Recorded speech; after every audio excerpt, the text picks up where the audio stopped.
Hi everyone, welcome to our second lecture video. And so today I'll just be talking mostly about A Good Man is Hard to Find by Flannery O'Connor, which is the only reading for this week, right? But before I start, I just have a couple of announcements to make. Someone has mentioned that um, I forgot to mention how I'd like to be addressed as, right? So you can call me Mr. Siglos, that's fine, or David. Either one is fine, right? So Mr. Siglos or David, those are fine with me. And also, if you want me to refer to you as someone else or something else other than what's on the roster or other than what's on your email, please let me know. If you have a nickname that you'd rather that you want me to call you as, please let me know. If you have a pronoun, a different pronoun other than what's on the roster, or a different pronoun that you want to be referred to, please let me know, right? And I'll make the proper adjustments. Yeah, and then, as you should know by now, we are meeting, or our first Friday meeting will be this Friday, right, at 11 a.m. So if you're planning on showing up to the first meeting, try to bring at least one question or one comment, whether it's about the reading or the class in general, right? Because I usually just kind of go around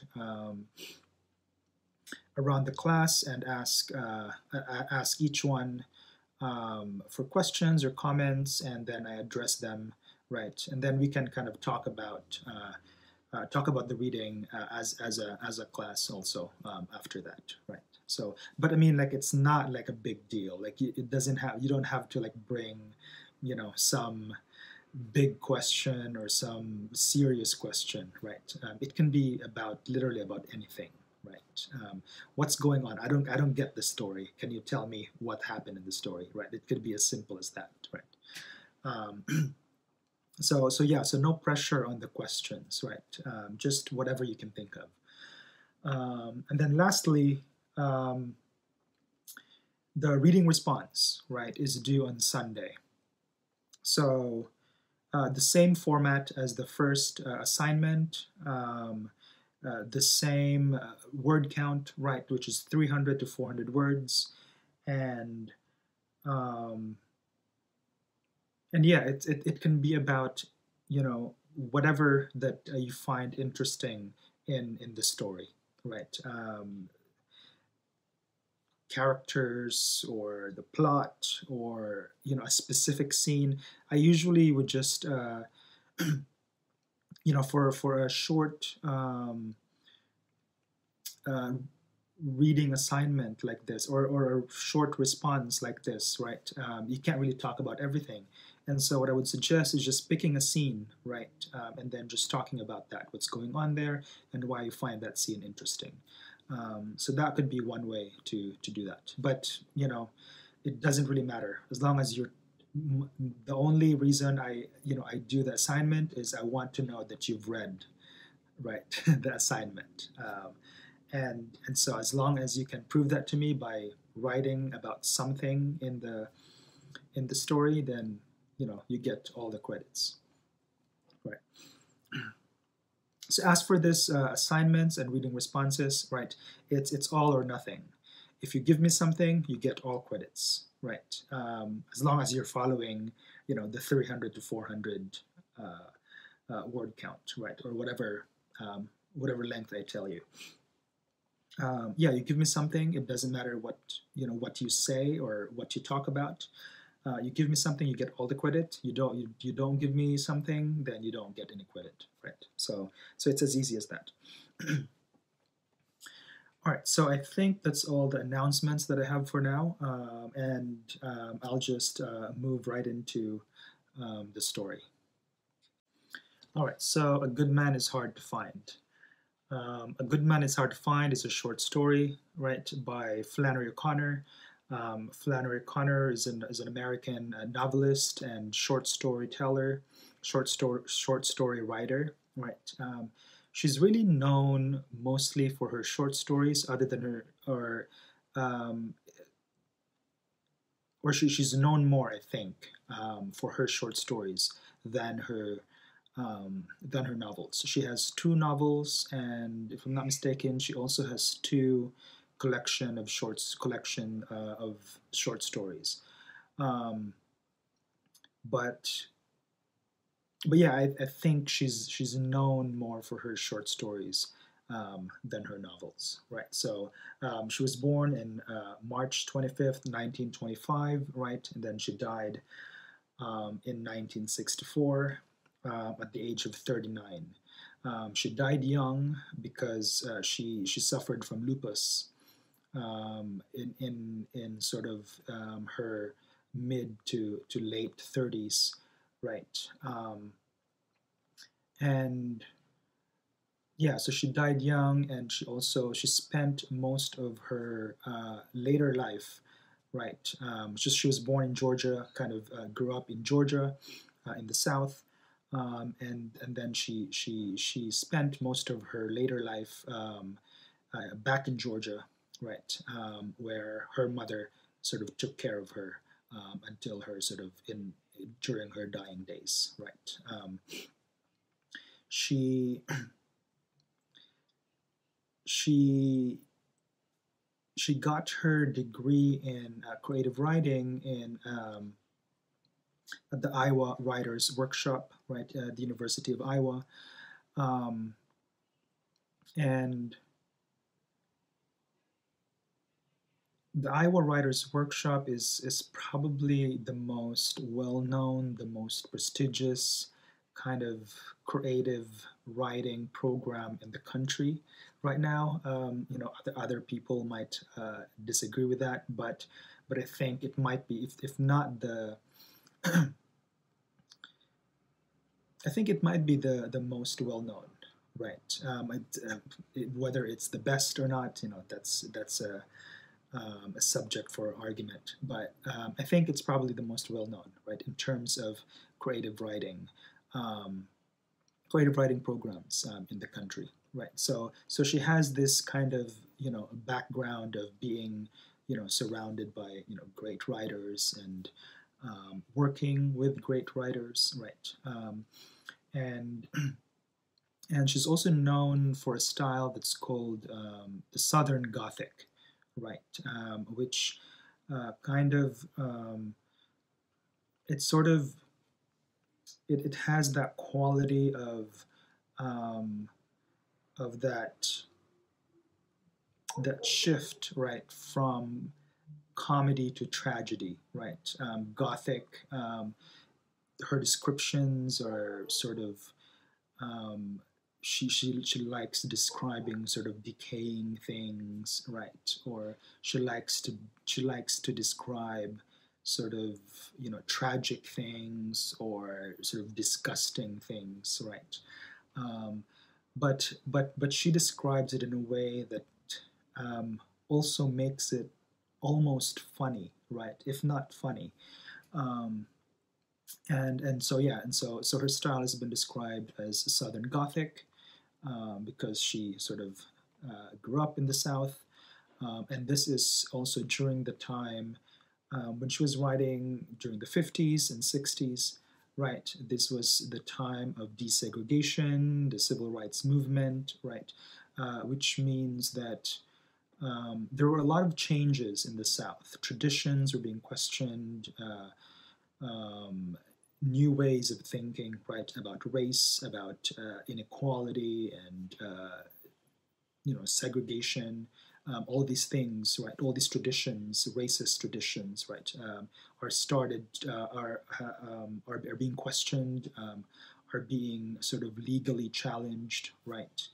And so there were a lot of changes in the South that created this sort of conflict, right, between those who want to sort of move on and have a more sort of progressive view on things, and those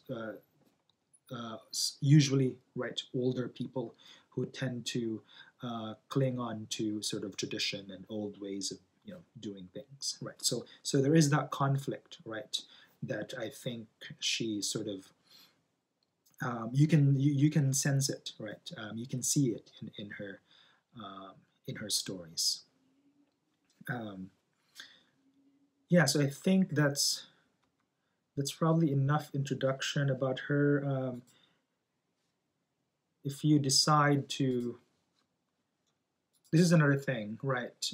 I For your first paper, I won't talk too much about the first paper here. I'll talk about that in my next in my next lecture, right? But the first paper is arguing a position, right?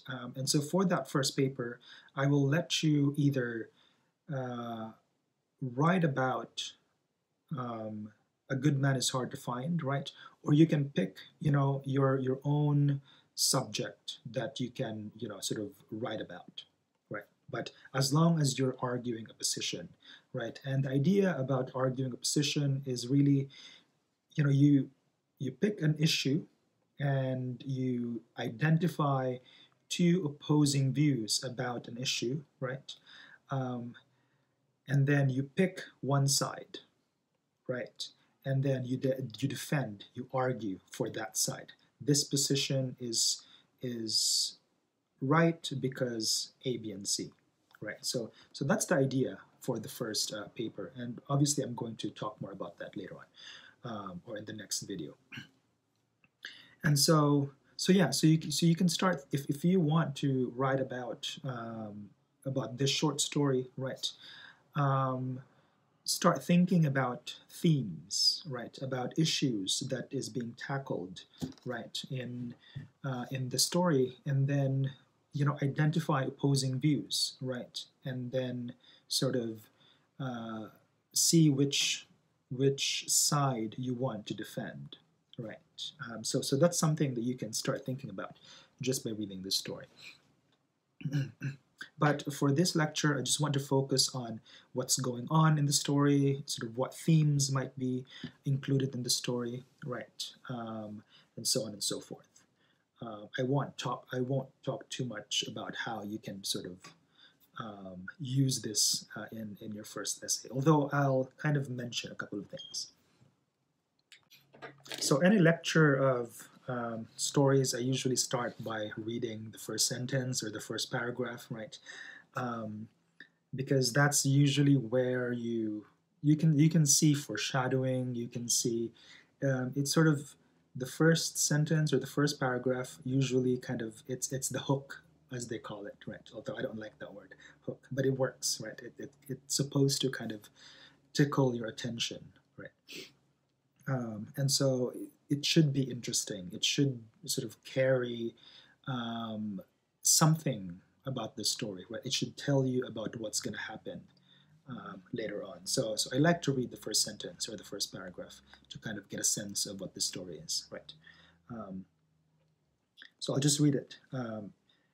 A good man is hard to find. The grandmother didn't want to go to Florida. She wanted to visit some of her connections in East Tennessee, and she was seizing at every chance to change Bailey's mind. Bailey was the son she lived with, her only boy. He was sitting on the edge of his chair at the table, bent over the orange sports section of the journal. Now look here, Bailey, she said. See here, read this. And she stood with one hand on her thin hip and the other rattling the newspaper at his bald head. Here this fellow that calls himself the Misfit is a loose from the federal pen and headed toward Florida. And you read here what it says he did to these people. Just read it. I wouldn't take my children in a direction with a criminal like that loose in it. I couldn't answer to my conscience if I did. Right. So just, by reading the first paragraph, we're introduced to the grandmother, right? so there's plans of going to Florida. Um, the grandmother and her son Bailey, right, who lived with her. There's plans of going to Florida, and the grandmother doesn't want to go to Florida because there's this criminal that's been um, that's escaped the federal penitentiary, right, and is supposed to be headed to Florida, right. So, um, what else do we see here, right? You can immediately kind of sense that the grandmother is sort of um, she's not only concerned for her safety, right, but she's concerned about her conscience, right. I couldn't answer to my conscience if I did, right. So there is a sense that she is a kind of she considers herself as a good, a virtuous, right, person. She differentiates herself from the misfit, right? She's not a misfit. She is, she's a good lady, right? Um, so you get that sense, right? And let me see. Yeah, and then it also foreshadows, obviously, the character of the misfit, right? Who we will meet later on.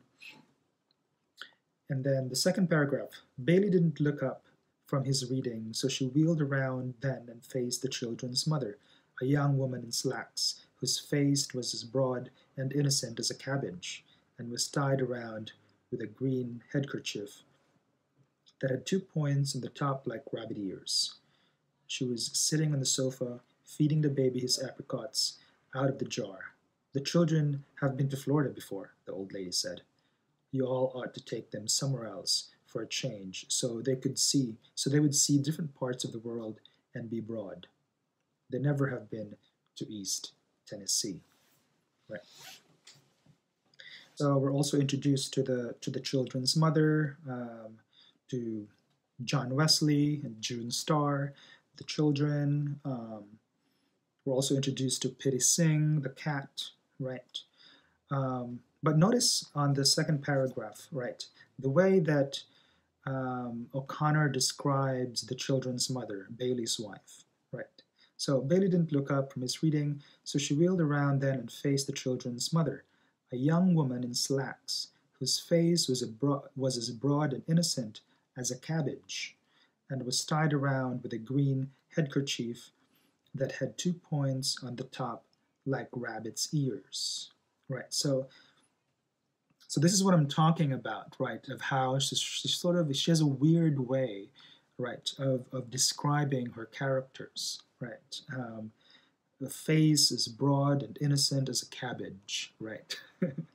So it's kind of funny, but it also sounds like she's making fun of these characters, right?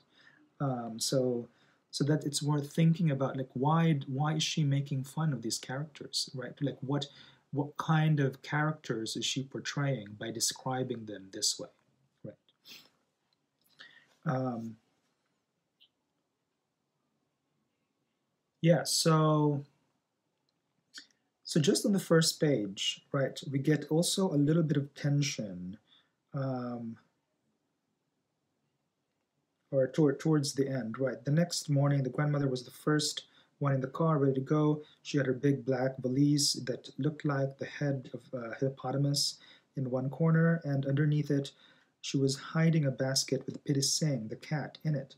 She didn't intend for the cat to be left alone in the house for 3 days because he would miss her too much, and she was afraid he might brush against one of the gas burners and accidentally asphyxiate himself. Her son Bailey didn't like to arrive at the motel with a cat, right? So she also wanted to bring her cat, right? So even though the son doesn't like bringing the cat, so and if you've read the whole story, right, this whole thing, it's the cat that sort of causes the accident, causes the whole family to get murdered, right? So this very act of bringing the cat, right, is very consequential um, to what happens throughout, right? So there is a sense, right? We get a sense that the mother is very stubborn. She's kind of annoying. She's very insistent on her ways, her old ways of doing things. Of she's very instructive. She likes to tell everyone what to do. Um, and so you can kind of assume that there might be tension, right, between the mother and the family, or the sort of the son and the son's family, right? So yeah, so just by reading the first page, you sort of get an idea of what's going on and what's about to happen, right? And what the characters are like, right? But let's move on to the second page. And by the way, there are no page numbers in this particular PDF copy, and so if you want to just keep track, there's only 13 pages, so just keep track by just write the page number, just if you want to keep track, yeah, just write it yourself. And obviously you start on the first page, where the first paragraph is, right, and not the title page as page one. So the second page, page two, second paragraph, right. Here is another description of the grandmother, right, and also pay attention to the fact that the grandmother is not named, right. She's just referred to. Bailey is named, the children are named, but the grandmother is not named. The children's mother is also not named, right. So the women are not named in the story. Just the or well, actually, so June Star is a girl, right? So she's named. Um, but yeah, the grandmother and the children's mother are not named. So that's not a coincidence, right? There's a reason for that, and it's up to you to think about what that reason might be. All right. So second page, second paragraph. The old lady settled herself comfortably, removing her white cotton gloves and putting them up with her purse on the shelf in front of the back window. The children's mother still had on slacks and still had her head tied up in a green kerchief, but the grandmother had on a navy blue straw sailor hat with a bunch of white violets on the brim and a navy blue dress with a small white dot in the print. Her collars and cuffs were white organdy, trimmed with lace, and at her neckline she had pinned a purple spray of cloth violets containing a sachet. In case of an accident, anyone seeing her dead on the highway would know at once that she was a lady. Right. So this paragraph, right, kind of it immediately tells us something about the grandmother, right? She's very old school. She wears cotton gloves, and she does all the things with the hats and all the little stuff that um, what do you call it? All the little accessories, right? And for no reason other than, or I mean, not no reason, right? But she's very, um, she likes to follow tradition, right?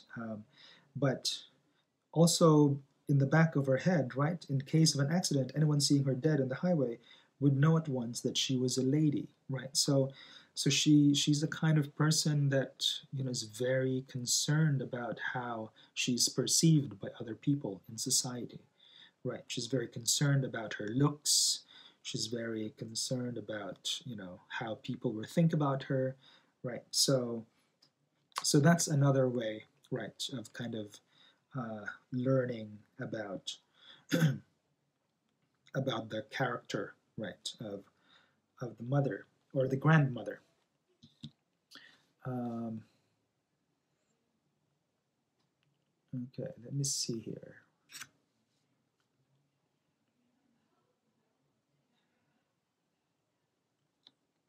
Also in this page, right, on the second page,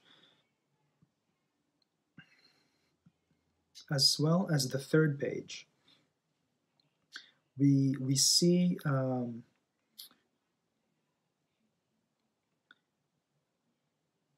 we see the characters sort of kind of discuss, right, black people, right? They encounter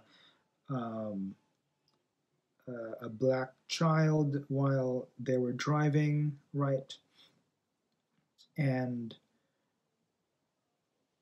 the mother said, let me see.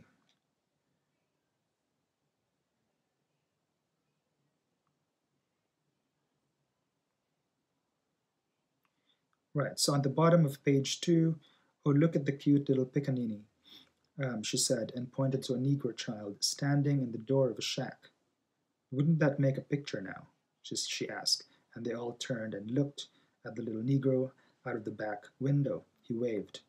He didn't have any breeches on. Breeches means like pants, right? June Star said. He probably didn't have any, the grandmother explained. Right. So that, and then you go to the next page. We also see a scene here where the mother accuses a black boy of eating the watermelon that had sort of that was supposed to be given to her, right, by a suitor. And so we get like little glimpses here of so if you probably figured out by now, Flannery O'Connor and this family, right, they're a white family from Georgia, right? So we're seeing these events unfold from the perspective of white characters in the South, right? And the way that they sort of view racial issues, right, in the South. And this is what I mentioned, right? The historical context of O'Connor's story, right, is the during the time of desegregation, right, and so there are a lot of changes about how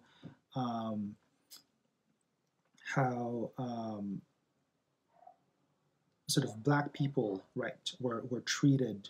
There are a lot of changes, but there are also a lot of people who are still very racist, right, and so there is that kind of conflict, right, and obviously the grandmother here is sort of more old school, and she has more racist kind of views on black people, right? She seems to want, right? She seems to kind of cling on to the days where there were plantation houses, right? And obviously, what comes with plantation houses are slaves, right? So she seems to kind of hark on those old days, right, where things were kind of great, right, for white people, that is. So we get sort of glimpses, and that's what something that O'Connor is also interested in, right? How white people, right, in the South navigated through the racial movements, right, the civil rights movements, right, and what their sort of view, right, sometimes kind of conflicting view of these racial issues, right? So that's something that's also here, if you'll want to talk about that, right? One way of thinking about the grandmother, right, would be to obviously she is portrayed here as kind of an old school, kind of racist, right? But is there is there something more than that? Is she just a plain old racist, or does she have a complexity? Does O'Connor gave her a complexity, right? And that's a position that you could also kind of, like your position should be complex, right? it's not enough to be like, oh, the grandmother is racist, right? And we know that, like that all the it's pretty obvious, right? But a good position might be the grandmother is a racist, and she sort of embodies, right, a certain tradition that is racist, and because of the structural whatever, right? So that would be a good position to kind of argue, right? What does the grandmother represent, right, and what does her racism kind of represent in a kind of larger political context. Looking at page 4, there's another description here that's kind of strange and funny, right? In the middle of the page, when the family stopped by kind of a barbecue or it was like a restaurant, right? Sammy's famous barbecue restaurant. So the family stopped by this restaurant, right, to get some food, and they meet Red Sam, who owns the restaurant, and he and the grandmother seem to be on the same page, right? They seem to kind of hearken to the kind of they seem to have the same nostalgia, right, for the old days. Or he and the grandmother, it's on page 5. He and the grandmother discussed better times, right? The good old days, right? Which usually means, the racist old days, right? And so yes, in the middle of the page, there's this great description here. Red Sam came in and told his wife to quit lounging on the counter and hurry up with these people's order. His khaki trousers reached just to his hip bones, and his stomach hung over them like a sack of meal swaying under his shirt. Right. And this is something that you can kind of imagine, right? Someone with a kind of a big belly. But the way that she sort of described, that O'Connor kind of describes her here, right? A stomach kind of hung over them like a sack of meal swaying under his shirt. Right. So it's kind of funny, but it's also weird that she describes them as, I don't know. I'll let you think about this, right? It's almost like his stomach is separate from his own body, right? His stomach is obviously kind of, so the stomach is kind of like hung over him, over them, right? So his hip bones and his stomach hung over them. So it's like, I don't know, like O'Connor likes to kind of describe people's bodily parts, right, as if they're kind of disjointed or disconnected from each other, right? And I'm not sure what she's doing there, right? So that's something to kind of think about. Let's see here. All right, so they stopped by Sammy's barbecue house, and then back on the road, right? And then the grandmother kind of remembered when she was young that they went, her family took her to this plantation, right? And she thought the plantation was nearby, right? So she told Bailey, her son, to stop and kind of, make a pit stop and check out the plantation, right? So they made a detour, right, to go to the plantation.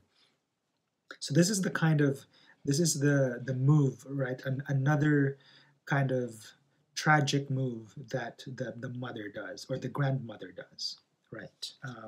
Where she's, again, because of her nostalgia for the old days, right? She convinces the family to go check out this plantation, which turned out to be the wrong place, right? It was in Tennessee, not in Georgia. Or was it the other way around? Yeah, but either way, yeah, it was in right. It was not in Georgia. It was in Tennessee. But yeah, because of her kind of constant desire to kind of go back in time, she leads the family, to go to this place where they obviously get murdered in the end. And so, right, so another kind of if you're sort of tracing, right, what the role of the grandmother is, right, um, and what eventually happens to them, right, this would be like one way to do that, right. Her sort of bringing the cat, and then going on this detour, right, and then the cat eventually kind of um, causing the accident, which then led them to kind of meeting uh, or encountering, right, the misfit. Um, yeah, so they go to so they try to go to this plantation, and I want to read that part where um, they were about to get into an accident, and it's just a very it's a couple of paragraphs, and it's a very good description, right, of how sort of like of this description of like what happened, right, that led to the accident. So middle of page 6, right. It's not much farther, the grandmother said, and just as she said it, a horrible thought came to her. The thought was so embarrassing that she turned red in the face, and her eyes dilated, and her feet jumped up, unsetting her valise in the corner. The instant the valise moved, the newspaper top she had over the basket under it rose with a snarl, and Pitty Sing the cat sprang onto Bailey's shoulder.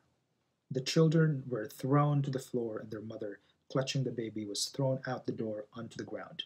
The old lady was thrown into the front seat. The car turned over once and landed right side up in a gulch of the side of the road. Bailey remained in the driver's seat with a cat, gray striped, with a broad white face and an orange nose clinging to his neck like a caterpillar. Right. So that's a very kind of like quick turn of events, right? Um, because the grandmother had figured out, right, that she is leading them the wrong way, um, that made her kind of jump on her feet, right, which then um, caused her to kick the valise, the luggage, right, where the cat was, and after hitting the luggage, right, the cat kind of jumped out, got rattled, and then jumped out, right, and then attacked Bailey, the driver, which then caused the car to flip, right. So this is the kind of like the short description of actions of the consequences of the actions, right. So throughout the story you can kind of trace what the grandmother did, right, that led them to this very event, right. But then even in this short scene you see how the grandmother kind of caused, right, this event. Like she was the kind of um, she was the source, right, of the eventual kind of accident, right, because of her actions, right. So it's her actions, right, and that pretty much lead them to to to where they ended up, right. Um, yeah, so that's something to kind of to think about. And then obviously after the accident, which to the kids was kind of exciting, right? No one really got hurt. Um, but then because of the accident, they encountered the misfit and his and the two other misfits, right? Um, and so kind of pay attention to, let's see here.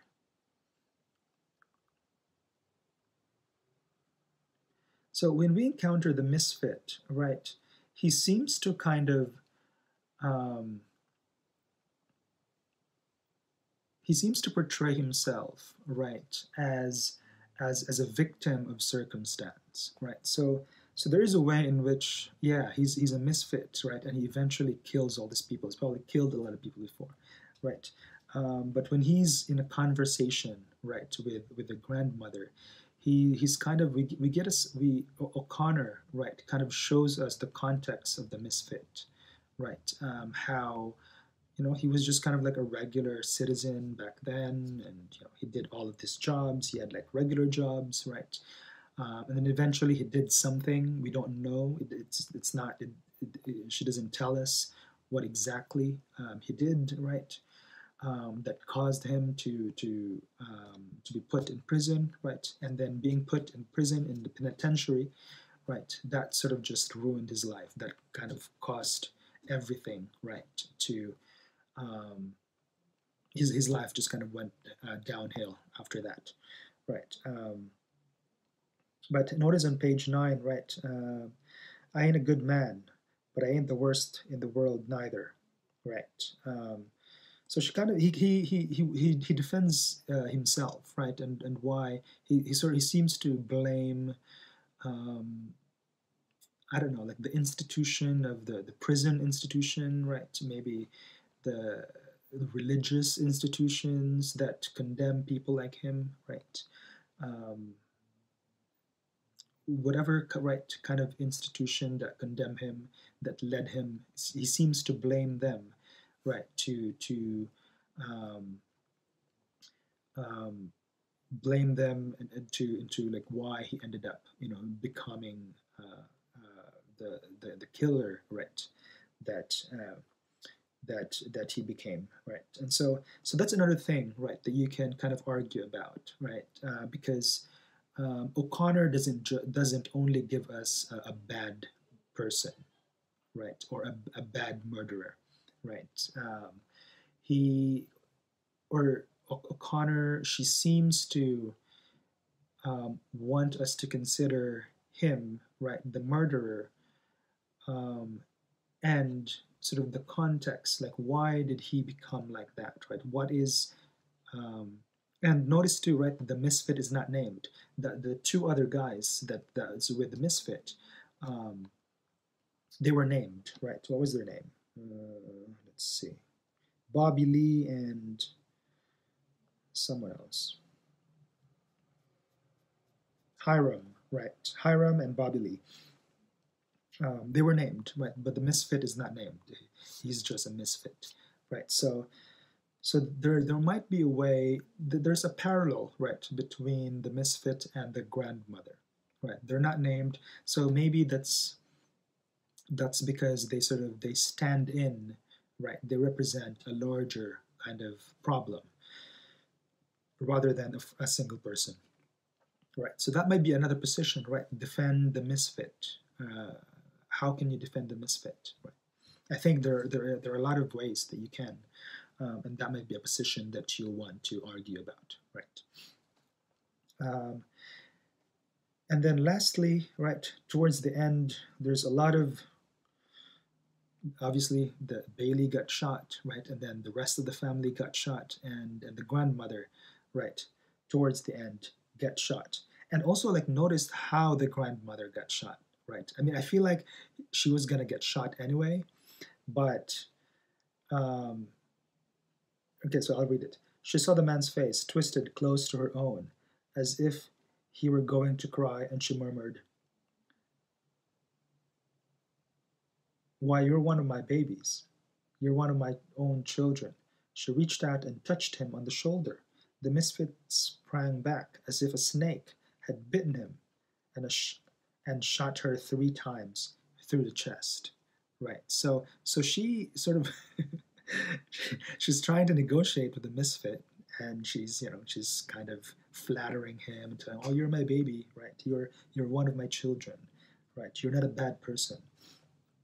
Um, and so she went in to touch his shoulder, right? And that kind of rattled the misfit, and then ended up, shooting her. Although I think he probably would have shot her either way. But yeah, so it's even until the end, right? It's still her own kind of actions, right? That led her to her own death, right?